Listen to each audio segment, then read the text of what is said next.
Em nome de Jesus, damos início ao tema de hoje, que tem como título Livramento somente em Jesus. O texto de abertura está em Atos, no capítulo 4, o verso 12. Será uma primeira parte desse assunto. Se Deus assim o permitir, teremos a conclusão na próxima semana. Então, em Atos 4:12 diz assim: E em nenhum outro há salvação, porque também debaixo do céu nenhum outro nome há, dado entre os homens, pela qual devamos ser salvos. Está falando de quem aqui? De Jesus Cristo Nazareno, como aqui um pouco antes, no verso 10, fala, aquele que foi crucificado por nós e ressuscitou dentre os mortos, nos dando a certeza da vida eterna. Então, gostaria de ler com os irmãos agora em Marcos, no capítulo 5, uma história maravilhosa de um milagre que o nosso Senhor Jesus fez enquanto esteve aqui na terra e as lições espirituais que tiramos dessa experiência. Então, no Evangelho de Marcos, no capítulo 5, o verso 25 em diante, nos declara o seguinte: E certa mulher, que havia 12 anos tinha um fluxo de sangue e que havia padecido muito com muitos médicos e despendido tudo quanto tinha, nada lhe aproveitando isso, antes indo a pior, ouvindo falar de Jesus, veio por detrás entre a multidão e tocou na sua veste, porque dizia: se tão somente tocar nas suas vestes, sararei. E logo se lhe secou a fonte do seu sangue e sentiu no seu corpo estar já curada daquele mal. Mensageira do Senhor, Ellen White, no Ciência do Bom Viver, na página 59, nos declara o seguinte: se eu tão somente tocar a sua veste, ficarei sã. Foi uma pobre mulher que proferiu essas palavras, uma mulher que por 12 anos sofrera de doença que lhe tornara a vida um fardo. Gastara todos os seus recursos com médicos e remédios, apenas para ser o quê? Desenganada. Ao ouvir, porém, falar no grande médico, reviveram-lhe as esperanças. Ao abrir caminho por entre a turba, o Salvador aproximou-se do lugar em que se achava enferma. Repetidamente buscou chegar perto dele. Eis agora sua oportunidade. Cristo sabia todos os seus pensamentos e dirigiu os passos em direção a ela. Compreendia-lhe a grande necessidade e estava ajudando a exercer fé. Ao ele passar, a mulher se adiantou e conseguiu tocar-lhe de leve na orla do vestido. No mesmo momento, percebeu que estava curada. Naquele único toque, concentrara a fé de sua vida e instantaneamente desapareceram-lhe a dor e a fraqueza. Sentiu no mesmo instante a comoção como de uma corrente elétrica que lhe perpassasse pelas fibras do ser. Sobreveio-lhe uma sensação de perfeita saúde. Sentiu no seu corpo estar já curada daquele mal. Veja que situação dramática daquela mulher durante muito tempo. São 12 anos com essa enfermidade. Muitas vezes, com certeza, gurus da medicina da época ofereceram para ela o quê? A certeza daquela cura. E ela despendeu muito dinheiro nisso, mas todas as vezes acontecia o quê? Fracasso. Mas agora ela ouviu do grande médico Jesus e mais uma vez reviveu as esperanças dela. E que dificuldade, sempre era assim. Nós vemos, né? Sempre uma multidão acompanhando a Cristo. E aí vemos aqui que de fato ela de alguma maneira, com muito esforço, chega e consegue pelo menos tocar, não em Cristo, mas na sua veste. E ela pensar que aquilo, com aquela fé que ela tinha, fosse o suficiente então. E assim foi. Exerceu a fé. Mas ela foi em busca o quê? Dessa cura. Ela não ficou em casa esperando por essa cura. Mas naquela ocasião, então, para onde que Jesus estava indo? Esse episódio é interessante que Jesus estava indo para algum lugar e no meio do caminho acontece esse fato. Vamos ler então os versos 21 a 24 que nos relatam sobre isso. Diz assim: E passando Jesus outra vez num barco para o outro lado, ajuntou-se a ele uma grande multidão e ele estava junto do mar.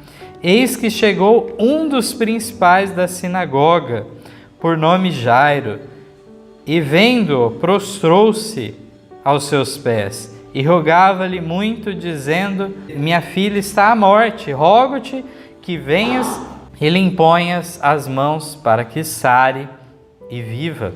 E foi com ele, e seguia-o uma grande multidão que o apertava. Então nós vemos nessa experiência que Jesus estava a caminho de fazer o quê? Realizar um milagre.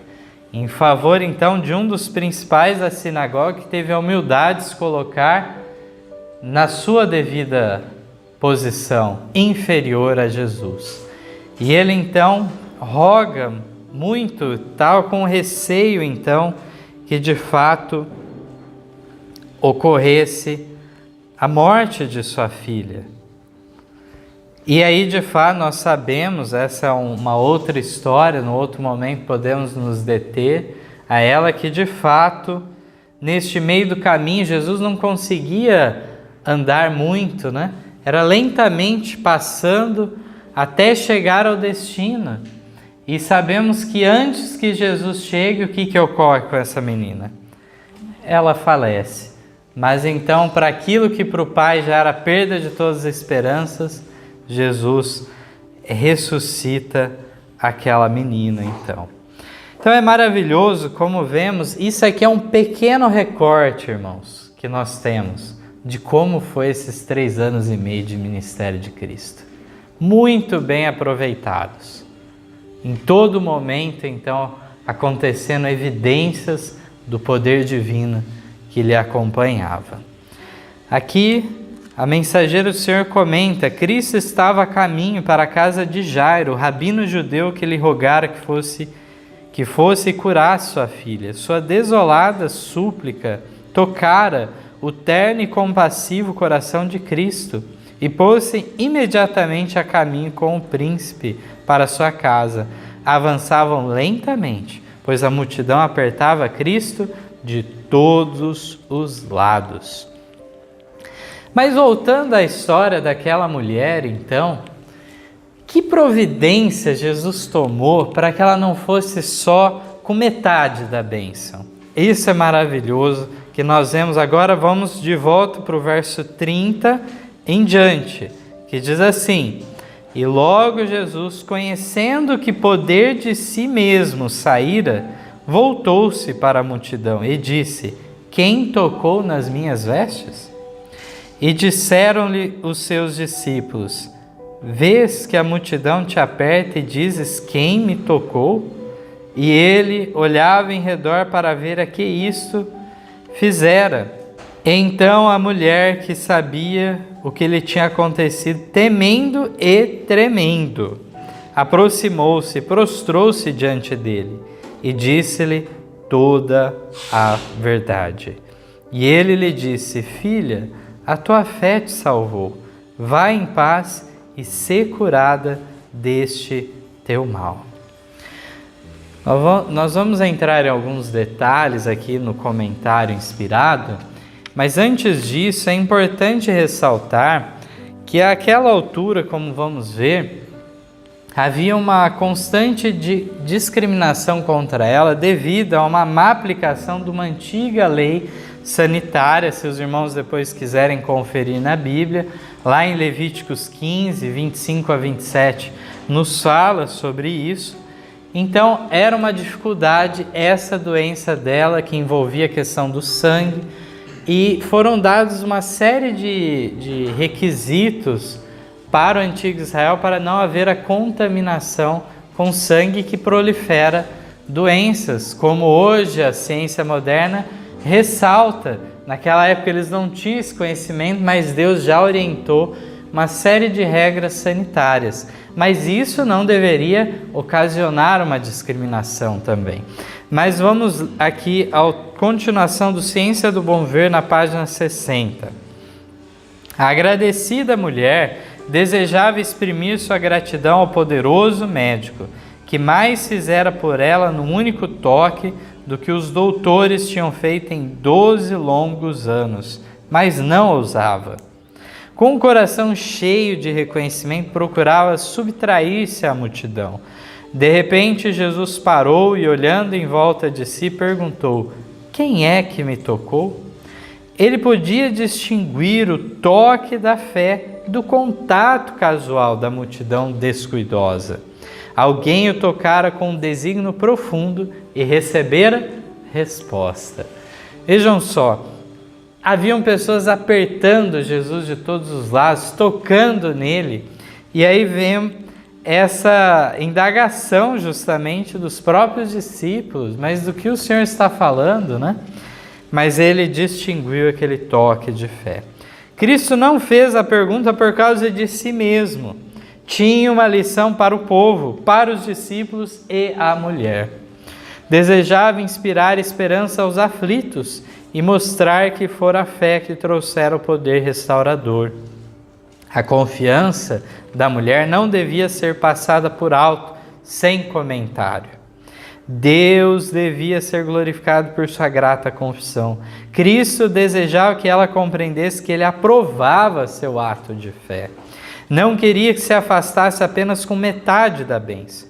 Ela não devia ficar sem saber que ele conhecia o seu sofrimento, nem seu compassivo amor e sua aprovação à fé que depositara em seu poder de salvar perfeitamente a todo que a ele se dirige. Olhando para a mulher, Cristo insistiu em saber quem o havia tocado. Vendo que era inútil ocultar-se, ela se adiantou, tremendo, e prostrou-se aos seus pés. Com lágrimas de gratidão, contou-lhe perante todo o povo, porque ele tocara nas vestes, e como havia sido imediatamente curada.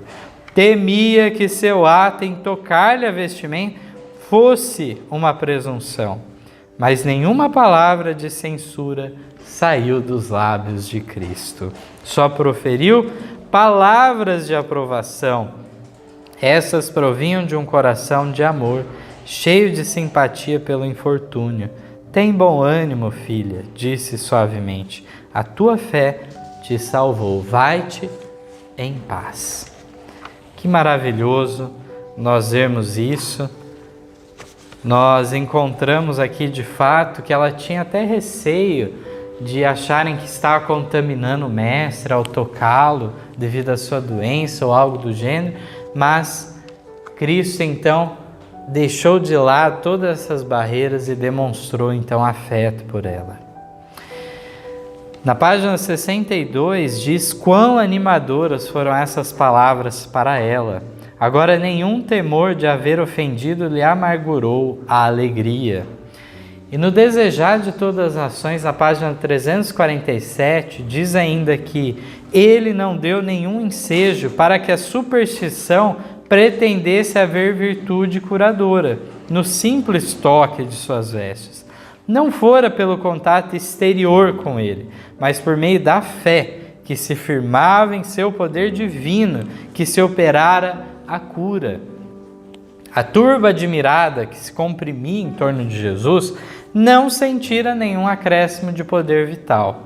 Mas, quando a sofredora mulher estendeu a mão para tocá-lo, crendo que se restabeleceria, experimentou a vivificadora virtude, assim nas coisas espirituais. Falar de religião de maneira casual, orar sem ter a alma faminta e viva fé, nada aproveita. Que já vemos as importantes lições de muitas que teríamos para tirar de toda essa história. Nós vemos que realmente é necessário um contato pessoal com Deus. Não é, então, para irmos para a superstição, aqui deixou muito claro, mas sim entendermos que nesse contato de confiança com o nosso Salvador, devemos abrir o nosso coração. Não devemos tornar algo comum a nossa religião, algo banal, mas algo muito sério. Mas como muitos então consideram sua fé ou crença, como essa fé pode realmente dar maravilhosos resultados?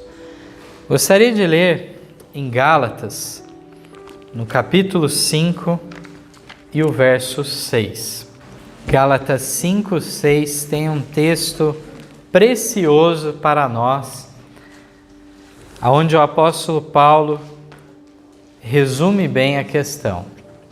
Diz assim: porque em Jesus Cristo nem a circuncisão nem a incircuncisão tem valor algum, mas sim a fé que opera de que maneira? Pelo amor. O amor deve ser o princípio ativo em tudo. Havendo o amor, então, a nossa fé realmente será genuína, não será uma mera crença intelectual, não será algo simplesmente que reconhecemos porque as evidências são estrondosas, mas que nos subjuga, então, em amor a Deus e ao nosso semelhante. Não é um mero rito exterior, como era o da circuncisão para os judeus e que não era para os gentios, era da antiga aliança referente a isso. Então, de fato, àquela altura, com a fé cristã, Paulo está demonstrando que não era o rito, o ponto, nem mesmo agora se nós formos falar do rito do batismo também. O rito do batismo, ele serve o quê? De um simbolismo, de algo que deve ser uma realidade já em nossas vidas. Agora, no batismo, há a confissão pública do abandono do mundo, a entrega a Cristo, mas de fato isso não deve ser algo para de maneira mágica acontecer ao descer as águas, mas um testemunho de que isso aconteceu realmente em nossa vida. Então, aqui nos deixa essa recomendação, a fé que opera pelo amor. Agora vamos no Ciência do Bom Viver, na página 62, que nos dá um acréscimo sobre isso. Crer em Cristo meramente como Salvador do mundo jamais trará cura à alma. A fé que é para a salvação não é um simples assentimento à verdade do Evangelho. Fé verdadeira é a que recebe a Cristo como Salvador pessoal. Deus deu seu Filho unigênito para que eu, crendo nele, não pereça, mas tenha a vida eterna. Que maravilhoso esse comentário aqui, porque vamos lembrar, então, até de algo que comentamos hoje aqui na igreja, em nosso estudo de escola sabatina. Nós falamos um pouco sobre isso. Não basta reconhecer a Cristo como Salvador do mundo. Essa era a experiência, então, de um pastor pioneiro da obra adventista, Elliot Joseph Waggoner. Ele, então, esse pastor da justificação pela fé, antes de ele se tornar, então, esse pregador tão conhecido da justificação pela fé, ele passou por uma experiência muito especial. Ele já era filho de um pastor adventista, já desde os primeiros anos, então, o quê? Naquela fé, conhecia tudo, os pontos da fé, mas ele teve que passar por uma experiência pessoal. E ele diz que em determinada reunião em que ele estava, de repente, como um lampejo em sua mente, veio o pensamento e como que ele estivesse enxergando Cristo pendurado na cruz. E Cristo ter ido naquela cruz e morrido por ele. Que a pena do seu pecado foi paga por Cristo. Então, aqui nós vemos, Ellen White comenta, Deus deu seu Filho unigênito para que eu, crendo nele, não pereça, mas tenha vida eterna. Devemos pessoalizar a questão. Para o nosso caso, é necessário isso. Então, depois dessa experiência, o Wagner, então, decidiu se aprofundar realmente nesse assunto da justificação pela fé. E foi uma grande bênção, então, as mensagens que ele, juntamente com o companheiro Alonso Jones, levaram, então, em favor. Continuando aqui a leitura, diz assim: quando me aproximo de Cristo, segundo a sua palavra, cumpre-me acreditar que recebo sua graça salvadora. A vida que agora vivo, devo viver na fé do Filho de Deus, o qual me amou e se entregou a si mesmo por mim. Gálatas 2:20. Muitos têm a fé como uma opinião.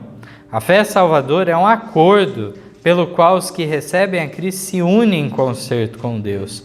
Uma fé viva quer dizer aumento de vigor, segura confiança, pela qual, mediante a graça de Cristo, a alma se torna um poder vitorioso. A fé é um conquistador mais poderoso do que a morte. Se o doente puder ser levado a fixar com fé os olhos no poderoso médico, veremos maravilhosos resultados.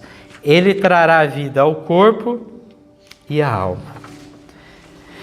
Então nós encontramos nestes relatos maravilhosos que acompanhamos, encontramos essa realidade. Está à nossa disposição a graça de Cristo. Ninguém pode fazer essa obra por nós. Nós mesmos devemos escolher estar ao lado de Cristo e fazer firme esse chamado. Nós vemos aqui que deve haver uma fé viva em nós. E essa fé, então, é uma conquistadora mais poderosa que a morte. Encontramos aqui neste texto também o princípio de que nós devemos nos entregar em concerto com Deus. Numa aliança, num contrato que firmamos com Ele. De maneira que, num contrato existem o quê? Tanto os deveres como os direitos. Existe multa contratual, tudo isso. Deus, Ele já liquidou a nossa dívida que tínhamos com Ele. Todo o nosso histórico de pecado. Entramos nesse contrato liquidado tudo. Mas existe um problema nisso. Não bastava Cristo só fazer isso por nós. Porque dali em diante voltaríamos a pecar. A nossa natureza é má, pecaminosa, propensa para o mal. Por isso que Ele oferece algo a mais ainda. Não só um Salvador, um substituto divino para pagar a pena do pecado, mas também um modelo, um exemplo de vida. E agora, a operação da terceira pessoa da divindade. Para agora fazer a transformação.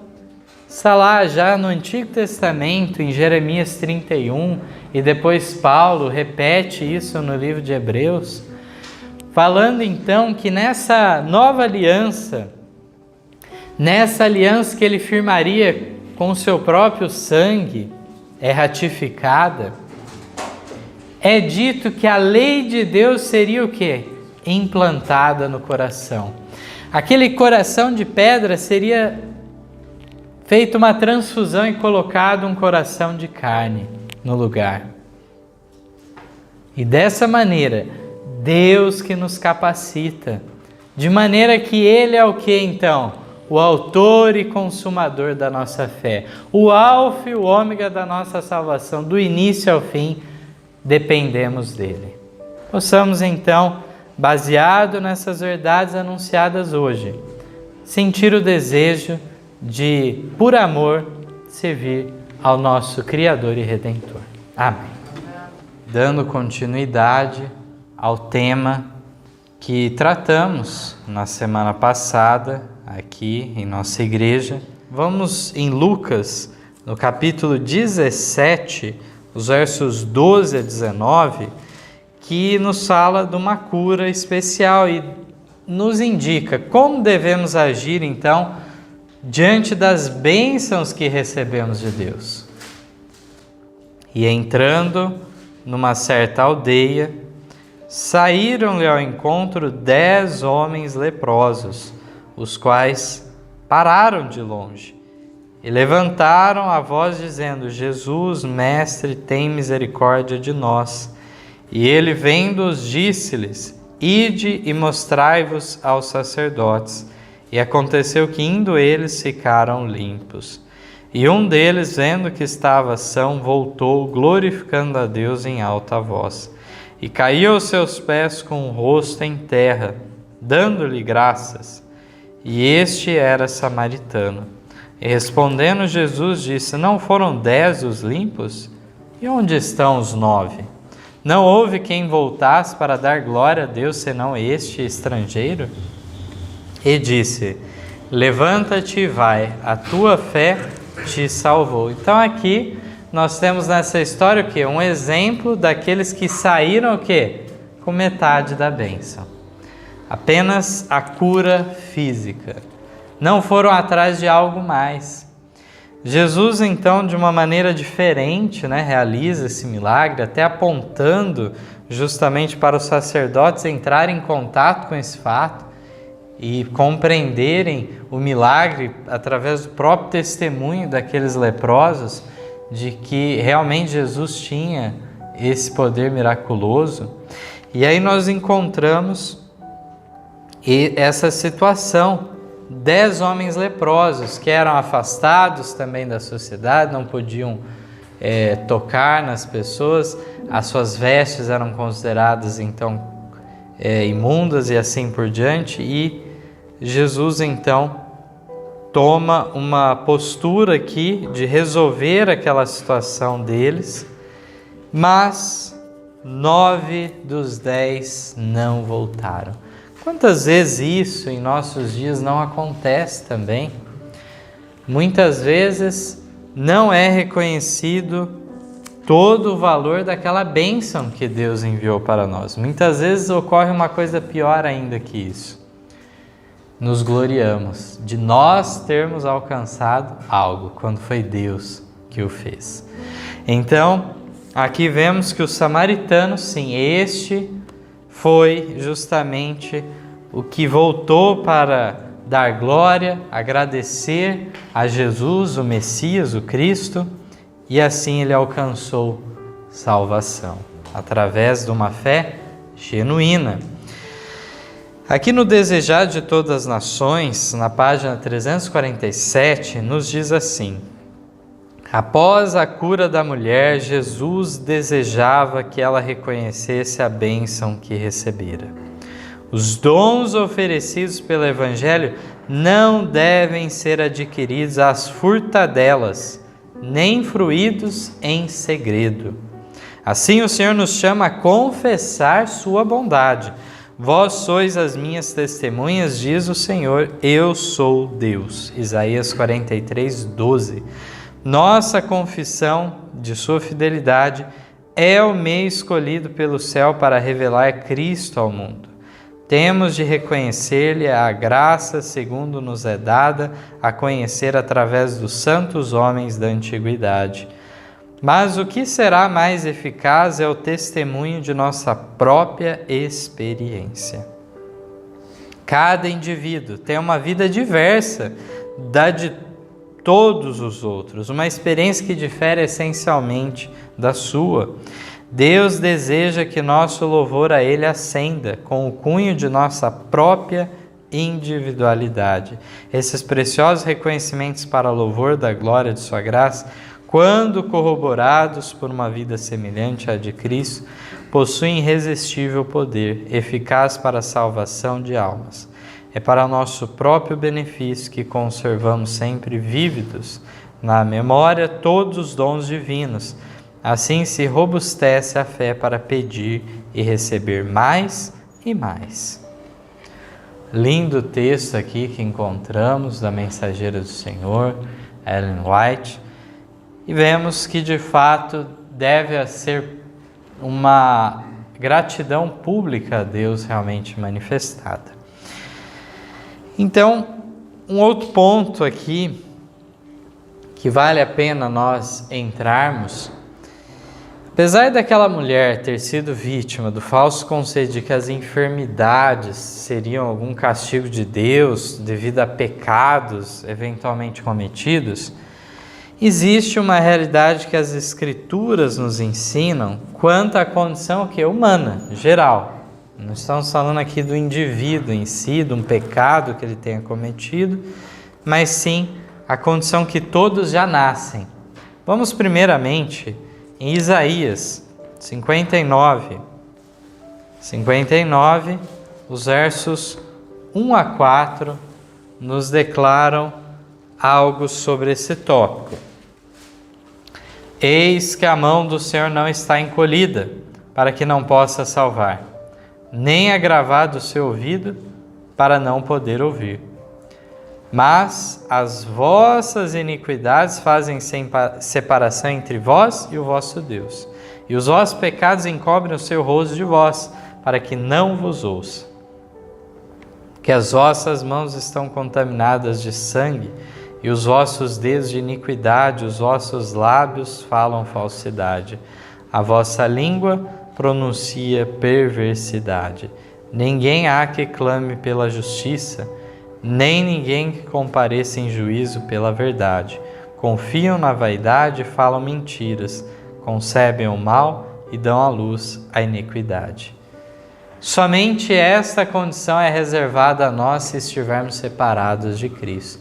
A nossa natureza pecaminosa se manifestará nesses tipos de atitude. E uma vez isso ocorrendo, aqui diz que há uma separação entre nós e Deus. Deus não é incapaz de nos ajudar, Deus é plenamente capaz de nos auxiliar. Porém, enquanto estivermos nessa condição de pecado, é necessária então uma mudança de vida para ser recebido pelo Pai Celestial e fluir então das suas graças.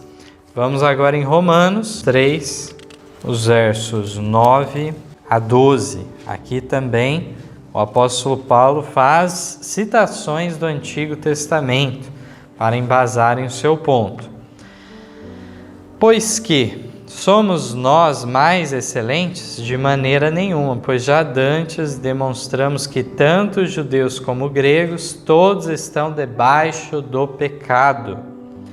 Como está escrito, não há um justo nenhum sequer, não há ninguém que entenda, não há ninguém que busque a Deus. Todos se extraviaram e juntamente se fizeram inúteis, não há quem faça o bem, não há nenhum só.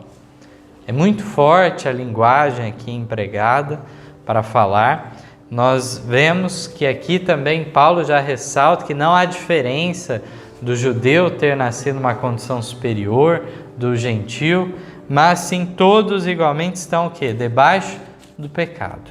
E devido a isso, não há condição de por nós mesmos alcançarmos uma justiça. Na realidade, nem sequer buscarmos a Deus por conta própria. O desejo já de buscar a Deus já é uma manifestação do Espírito Santo em nosso coração. Não é possível, então, se chegar à bondade a não ser através da operação divina. No verso 23, também diz, porque todos pecaram e destituídos estão da glória de Deus. E no capítulo 5 agora de Romanos, no verso 12, também nos diz, Portanto, como por um homem entrou o pecado no mundo e pelo pecado a morte, assim também a morte passou a todos os homens. Por isso que todos pecaram. Então, fica muito claro nas Escrituras essa crença, então, de uma natureza pecaminosa por ocasião da natureza, algo que herdamos uma separação de Deus, essa separação feita pelo nosso pai Adão, de modo que devemos buscar uma religação com o nosso Criador. No Grande Conflito, na página 505, é dito o seguinte: quando um homem transgrediu a lei divina, sua natureza se tornou má e ele ficou em harmonia com Satanás e não em desacordo com ele. Não existe por natureza nenhuma inimizade entre o homem pecador e o originador do pecado. Ambos se tornaram malignos pela apostasia. Aqui também no Desejado, na página 762, nos diz: a lei requer justiça, vida justa, caráter perfeito, e isso não tem o homem para dar. Não pode satisfazer as reivindicações da santa lei de Deus. No Mensagens Escolhidas, volume 1, página 321, toda a família humana transgrediu a lei de Deus, e como transgressor da lei, o homem está desesperançadamente arruinado, pois ele é inimigo de Deus, sem forças para fazer qualquer coisa boa. Vemos que lá, na primeira promessa dada, já a Adão e Eva no Éden, depois da queda, ocorre essa questão falando de uma inimizade entre a descendência da mulher e da serpente. Só que aqui, em primeira instância, sabemos que lá era uma promessa em relação ao descendente, o descendente da mulher, que viria para o quê? Esmagar a cabeça da serpente. Ela feriria o calcanhar, mas ele esmagaria então a cabeça da serpente, mostrando a vitória de Cristo na cruz, de maneira a tirar as pessoas do poder do pecado. Então, somente através do papel de Cristo, nosso descendente, então, é dessa maneira que ocorre o quê? Este ato sobrenatural. Aqui deixou muito claro que a nossa natureza se tornou má, está em harmonia com Satanás e não em desacordo com ele. Mas então foi colocado algo sobrenatural em nós para haver essa inimizade contra Satanás, quando deixamos que a graça de Cristo seja implantada no coração. Porque aqui diz que por natureza não há inimizade alguma. Vemos aqui que de fato, com a queda de Adão e Eva, houve esse rompimento, de maneira que existem agora propensões para o mal no ser humano. Propensões hereditárias e também, ao decorrer da vida, a pessoa cria o quê? Propensões cultivadas para o mal. E aí entra num outro ponto, Romanos 5,19 também nos fala, dizendo assim: porque como pela desobediência de um só homem muitos foram feitos pecadores, assim pela obediência de um, muitos serão feitos justos. Então, de fato, se há esse quadro de uma herança maldita que recebemos, então, de Adão, por outro lado, foi dada uma segunda chance para o ser humano através da figura do segundo Adão, Cristo. Ele vem e nos coloca numa posição que aqueles que forem obedientes à vontade de Deus, esses serão feitos justos, serão capacitados a isso, além da própria justiça de Cristo ser colocada em favor deles. Aqui então, no Patriarcas e Profetas, na página 80, nos fala um pouco mais sobre essa questão da natureza humana. Aqui é dito que Sete era de estatura mais nobre do que Caim ou Abel, e parecia-se muito mais com Adão do que os demais filhos. Tinha caráter digno, seguindo as pegadas de Abel. Contudo, não herdou mais bondade natural do que Caim. Com referência à criação de Adão, acha-se dito: à semelhança de Deus o fez. Mas o homem, depois da queda, gerou um filho à sua semelhança, conforme a sua imagem. Gênesis 5, 1 e 3. Então, encontramos aqui, de fato, essa situação que agora Adão gerou a Sete já à sua semelhança, já com algo desfigurado pelo pecado, não mais naquela perfeição a qual Deus tinha criado o primeiro par. Encontramos nessa revelação aqui um antídoto contra aquela ideia de pensarmos, então, olha, Caim já era mal mesmo, já nasceu ruim, já estava predestinado por aquela trajetória, e Abel já era bonzinho, desde sempre bonzinho. Não existe esse aspecto. Abel também teve que refinar o seu caráter, teve que se entregar a Cristo em fé para ser transformado, assim como foi dito aqui de Sete. Todos nasceram destituídos de bondade natural, mas buscaram, de fato, o contato com o Criador. Por outro lado, Caim buscou os seus próprios interesses separados de Deus. A continuação do texto nos diz assim: ao passo que Adão foi criado sem pecado, à semelhança de Deus, Sete, como Caim, herdou a natureza decaída de seus pais, mas recebeu também conhecimento do Redentor e instrução em justiça. Pela graça divina serviu e honrou a Deus, e trabalhou, como teria feito Abel, caso ele vivesse, para volver a mente dos homens pecadores à reverência e obediência a seu Criador. Então, por que ele tinha um caráter digno e seguiu as pegadas de Abel? Ele construiu isso. Não é que a pessoa nasce com caráter bom. A pessoa tem que desenvolver um caráter à semelhança de Cristo. Na Sign of the Times, de 20 de fevereiro de 1879, nos diz que ele, Sete, tinha a natureza de Adão tão destituído de bondade natural como Caim. Ele foi nascido em pecado.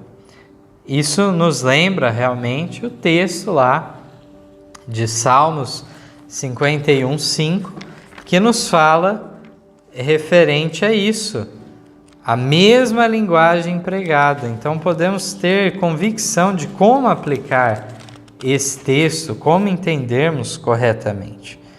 Aqui, Salmo 51, 5 diz: eis que em iniquidade fui formado, e em pecado me concebeu minha mãe. E aqui é dito que Sete foi nascido em pecado.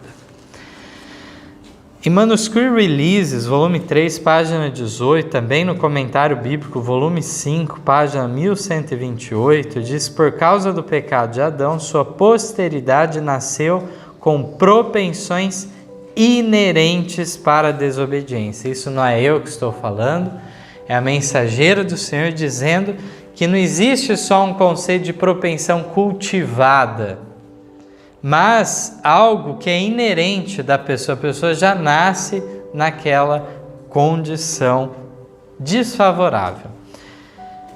Sendo que todos nós, então, somos culpados, qual é a sentença do pecado diante desses culpados, então, diante da lei de Deus?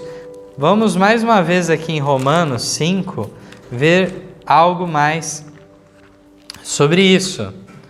Romanos 5, verso 14, diz assim: no entanto, a morte reinou desde Adão até Moisés, até sobre aqueles que não tinham pecado, à semelhança da transgressão de Adão, o qual é a figura daquele que havia de vir.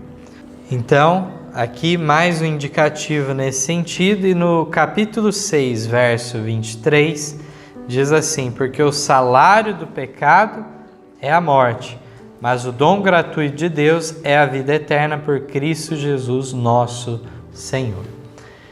Então, realmente já nascemos neste mundo com uma sentença de morte contra nós. Só que o salário do pecado aqui que diz que é a morte, irmãos, devemos entender que não representa apenas esta morte, mas sim a morte eterna. Então o justo hoje, ele passa por essa morte que é consequência da entrada do pecado em nosso mundo. Nada depõe contra o justo, porque é uma consequência. E todo casal que gera um filho novo, gera esse filho com essa sentença de morte também. Mas isso nada depõe contra a pessoa que, se buscar a Cristo, ele pode passar por essa morte, mas será algo que, como um sono para despertar na ressurreição dos justos para a vida eterna. Mas o salário que cobrava o pecado era o da morte eterna. Mas o dom gratuito de Deus é a vida eterna, que é alcançada através de Jesus Cristo, nosso Senhor. Assim, qual a única forma de escaparmos de nossa condenação? Vamos lembrar em Isaías 53:5, um texto aí maravilhoso que já nos fala dessa transferência da culpa. Todos nós já nascemos com essa culpa do pecado, mas houve uma solução para isso. Isaías 53, verso 5, mas ele foi ferido por causa das nossas transgressões e moído por causa das nossas iniquidades. O castigo que nos traz a paz estava sobre ele, e pelas suas pisaduras fomos sarados. Vamos agora em Hebreus, no capítulo 9. Hebreus 9, verso 22. Nos fala de um outro ponto também, que se cumpre em Cristo.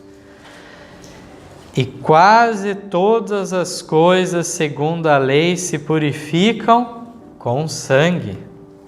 E sem derramamento de sangue não há remissão. Então foi necessário o sangue de Cristo ser vertido na cruz do Calvário para nos salvar. Esse foi o que? O juízo de Deus, a ira de Deus contra ele. Ele tomou o nosso lugar, como foi dito lá em Isaías 53. Agora em Gálatas, no capítulo 3, verso 13, nos traz também o mesmo sentido. 3,13 de Gálatas. Cristo nos resgatou da maldição da lei, fazendo-se maldição por nós, porque está escrito: maldito todo aquele que for pendurado no madeiro. Então, de fato, havia uma maldição a nós que a lei nos traz, porque a lei nos coloca como que transgressores, violadores dela. Mas isso foi transferido para ele quando estava na cruz. A morte dele foi uma morte vicária, ou, em outras palavras, uma morte substitutiva. Ele transferiu a nossa culpa para ele, o nosso substituto divino. 2 Coríntios, capítulo 5, verso 21, nos fala a mesma coisa, nos mostrando o evangelho que nos é deixado. Qual é essa mensagem? 2 Coríntios 5, 21. Aquele que não conheceu o pecado, o fez pecado por nós, para que nele fôssemos feitos justiça de Deus. Alcançamos então uma justiça imputada, colocada, posto um crédito em nosso favor, a justiça dele em nós. No Caminho a Cristo, na página 62, diz que era possível a Adão, antes da queda, formar um caráter justo pela obediência à lei de Deus. Mas deixou de o fazer e, devido ao seu pecado, nossa natureza se acha decaída e não podemos tornar-nos justos.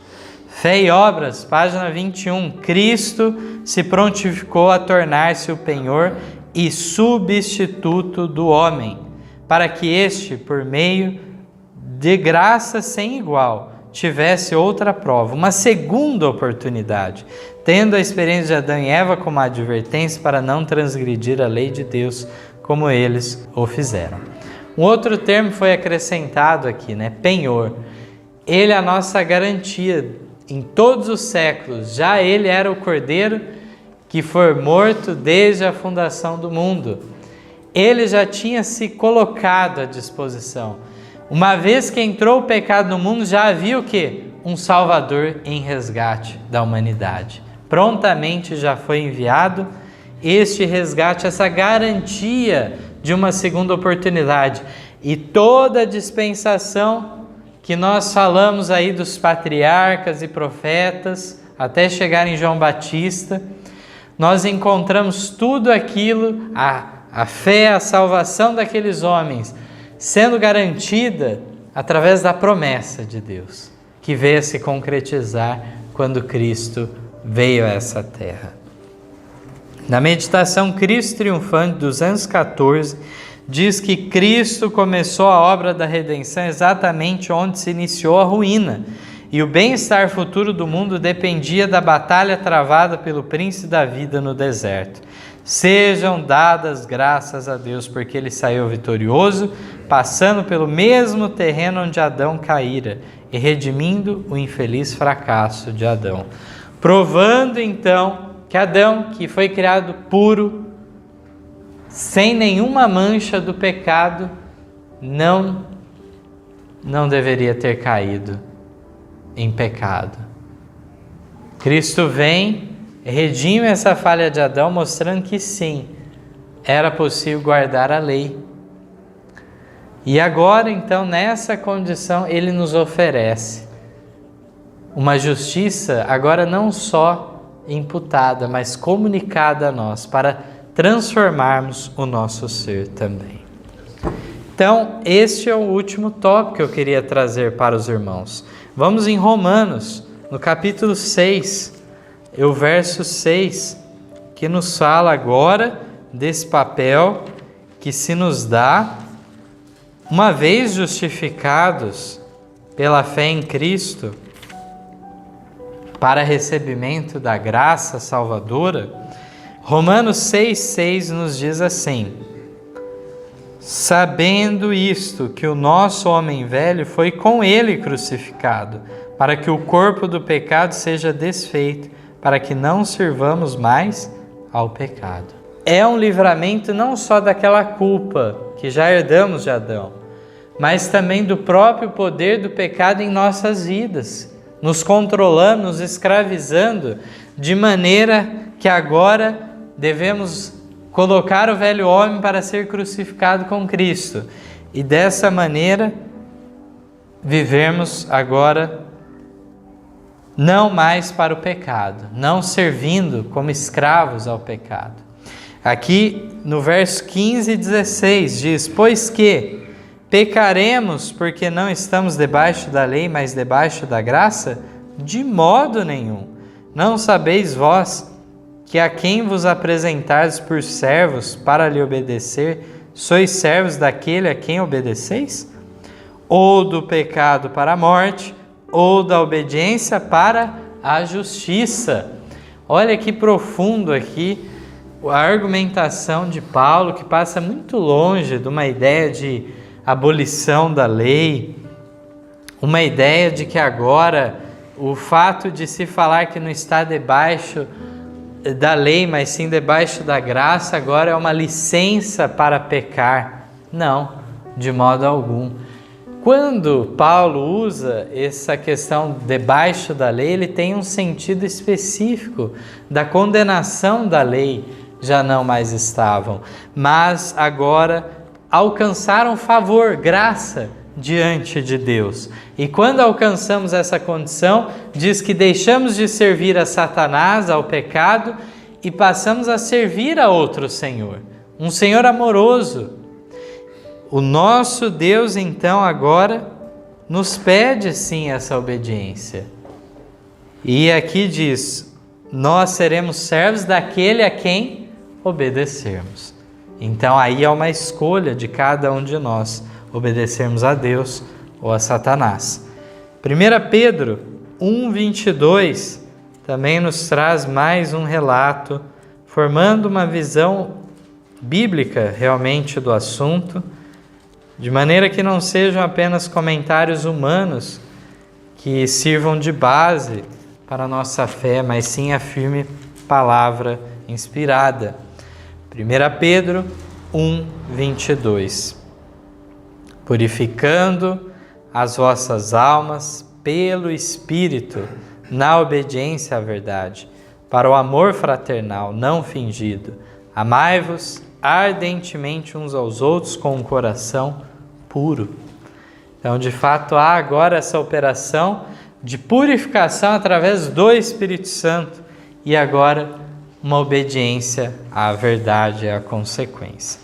No Parábolas de Jesus, página 312, diz que por sua obediência perfeita tornou possível a todo homem obedecer aos mandamentos de Deus. Ao nos sujeitarmos a Cristo, nosso coração se une ao seu, nossa vontade emerge em sua vontade. Nosso espírito torna-se um com seu espírito. Nossos pensamentos serão levados cativos a Ele. Vivemos sua vida. E no caminho a Cristo, página 63, nada temos, pois, em nós mesmos de que nos possamos orgulhar. Não temos nenhum motivo para exaltação própria. Agora, atenção, 2 itens são destacados aqui no final desse texto. Nosso único motivo de esperança está na justiça de Cristo a nós imputada e naquela atuação do seu Espírito em nós e através de nós. Por fim, servimos o quê? De instrumentos nas mãos de Deus. Uma vez que deixamos o Espírito Santo atuar em nós, Deus atuará através de nós para levar outros ao caminho da salvação. Que maravilhoso, irmãos! Nós temos a Bíblia, de Gênesis a Apocalipse, nos declarando este assunto, o plano da redenção. E aqui vemos que, de fato, lemos alguns poucos textos, mas a Bíblia toda testifica dessa verdade. Encontramos então que, se oferecêssemos a nossa justiça para a salvação, as nossas próprias obras, elas têm o valor de um trapo de imundície. Mas mais do que isso, é dito que seria considerado uma traição ao reino de Cristo fazermos isso. Porque se nós agora queremos apresentar as nossas obras, a nossa justiça para a salvação, em vão morreu Cristo por nós? Então, vemos aqui que de fato Cristo morre em nosso favor, Ele cumpre esse papel de nos livrar da condenação que nos era certa, mas o trabalho dele não para aí, de maneira que nos traz realmente uma mudança de vida de todo o ser. Vemos aqui, a esperança está na justiça de Cristo imputada e na atuação do Espírito Santo em nós e através de nós. Deste modo, nós vemos que o elo de ligação é tão profundo que somos chamados o quê? De filhos. Aqueles que nasceram de novo, nasceram do alto, esses são que considerados filhos de Deus. Que seja o desejo de cada um de nós alcançarmos então essa preciosa graça a nós oferecida de maneira plena, de maneira clara nas Escrituras, e que uma vez que aceitarmos essa graça divina, passemos a outros também, seguindo o exemplo dado aqui, porque aquele que nasce no reino dos céus já nasce como um missionário. Amém.